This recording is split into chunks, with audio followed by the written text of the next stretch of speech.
Subscribe and download over 1 million code snippet including this tutorial from codegive.com, link in the description below. Creating a hospital management system, HMS, project in Python for class 12 can be a comprehensive and educational experience. In this tutorial, we'll guide you through the process step by step.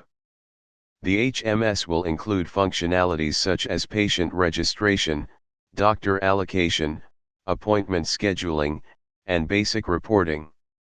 Python installed. Make sure Python is installed on your system. You can download it from python.org. Text editor or IDE.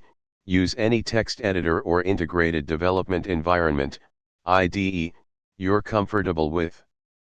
Examples include VSCode, PyCharm, or even a simple text editor like Notepad. Create a new folder for your project and open a terminal/command prompt in that directory. Create a virtual environment to isolate your project dependencies.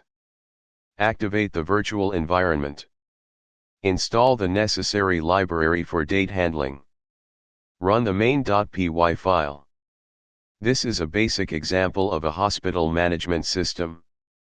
You can expand it by adding features like database integration for persistent data, user interfaces using frameworks like Tkinter or Flask, and additional functionalities based on the requirements of your class project. This project provides a foundation that you see.